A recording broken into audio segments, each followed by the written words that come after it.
Hello friend, welcome to my channel Panchphoron. আজকে আমি বানাচ্ছি আপনাদের জন্য চিকেন সসেজ।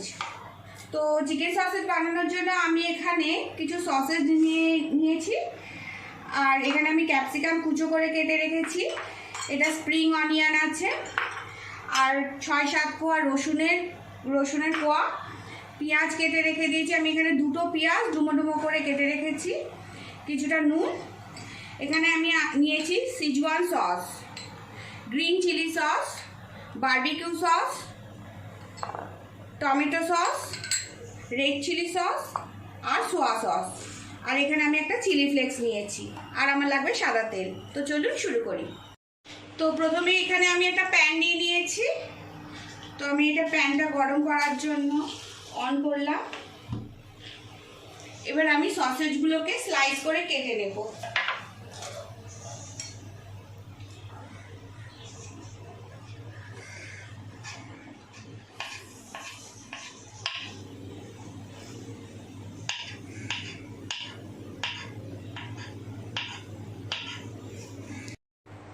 তো আমার এখানে কড়াই গরম হয়ে গেছে, আমি এর মধ্যে সাদা তেল নিয়ে নিচ্ছি কিছুটা।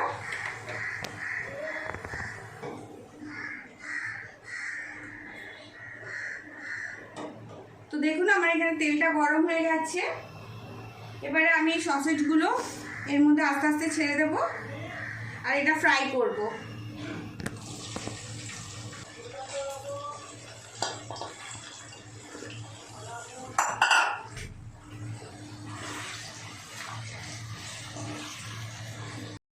তো আমার এখানে সসেজগুলো দেখুন ব্রাউনিশ কালার হয়ে গেছে। এবার আমি এগুলোকে বেশি ফ্রাই করব না, তাতে এটা শক্ত হয়ে যাবে স্পঞ্জের মতো। তো আমার হালকা ব্রাউন কালার হয়ে গেছে। এবার আমি সসেজগুলোকে তুলে নেব একটা জারে।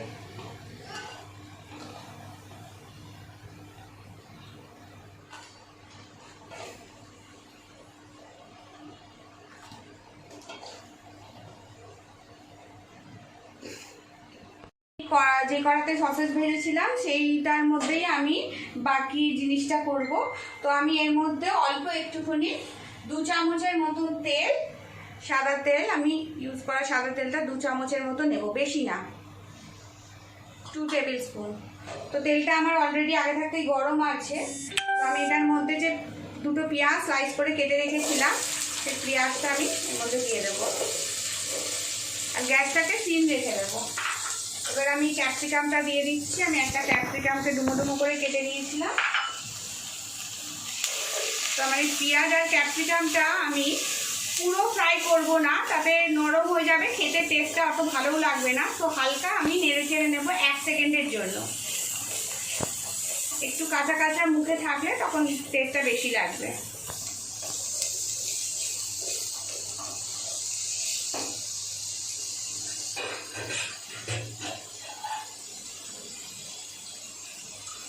এবারে আমি যে এই রসুনের কোয়াগুলো নিয়েছিলাম 6-7টা, সেই রসুন কোয়াগুলো এরকম ক্রাশ করে এর ভেতরে আমি দিয়ে দেবো।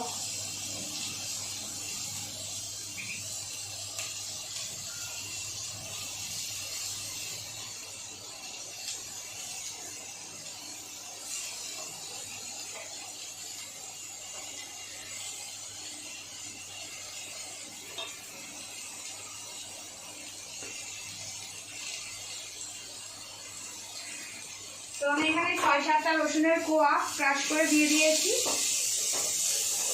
এটা আমি 2 থেকে 3 মিনিটের মতো হালকা টস করব, গ্যাস সিম করে, বেশি টস করব না, হালকা কাঁচা কাঁচা ভাব রাখবো। তো আমার এটা হালকা টস করা হয়ে গেছে। এবার আমি এর মধ্যে সসগুলো দিয়ে দেবো। তো প্রথমে আমি এর মধ্যে 1 চামচ টমেটো সস এর ভেতরে আমি দিয়ে দিলাম, 1 চামচ টমেটো সস, 1 চামচ রেড চিলি সস। গ্যাসটা সিম করে রেখে দেবো, নাহলে সসগুলো আমার পুড়ে যাবে। তো আমি এর মধ্যে দিয়ে দিচ্ছি 1 চামচ সোয়া সস। এবার আমি দিচ্ছি 1 চামচ গ্রিন চিলি সস। আমি এখানে 2 চামচের মতো সিজওয়ান সস নিয়েছি, সেটা আমি এর মধ্যে দিয়ে দিলাম। এবার আমি এখানে 1 চামচ বারবিকিউ সস নিয়েছি, সেটা দিচ্ছি।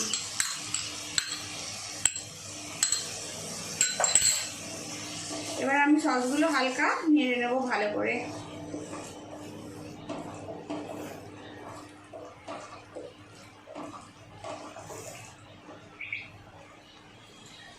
আমি এর মধ্যে অল্প একটু নুন দেব, হাফ চামচের মতো নুন দেবো, কেন সসে অলরেডি নুন দেওয়া থাকে, তো বেশি নুন হলে নোনতা নোনতা হয়ে যাবে। তো আমি জাস্ট এইটুকুনি হাফ টেবিল স্পুন কি তারও কম 1/4 টেবিল স্পুন নুন প্রথমে দিয়ে দেখলাম, যদি আমার নুন কম হয় পরে আমি চেখে নুনটা অ্যাড করব। কিন্তু একদম 1/4 টেবিল স্পুন নুন আমি এর মধ্যে অ্যাড করলাম। তো দেখুন আমার সস থেকে জল ছেড়ে গেছে, এবার সসগুলো হালকা টস হয়ে গেছে। তো আমি এর মধ্যে সসগুলো নাড়ার পর 1 মিনিট আমি এর মধ্যে সসেজগুলো দিয়ে দিচ্ছি, ফ্রাই করা সসেজগুলো এর মধ্যে দিয়ে এবার এটা আমি হালকা করে নাড়বো।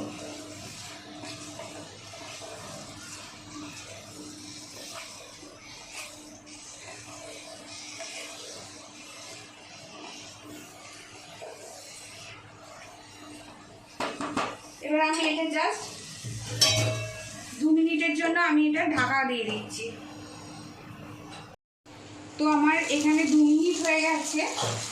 এবার দেখুন আমার সসেজ রেডি হয়ে গেছে। তো এবারে আমি যে পেঁয়াজ পাতাটা এখানে স্প্রিং অনিয়নটা আমি পিস করে রেখেছিলাম, তো সেটা আমি কিছুটা দিয়ে দিলাম আর কিছুটা গার্নিশিংয়ের জন্য রেখে দিলাম। আর এখানে আমি 1 tablespoon red chilli flakes add করে দিলাম, সেটা আমি আবার একটুখানি নেড়ে দেবো।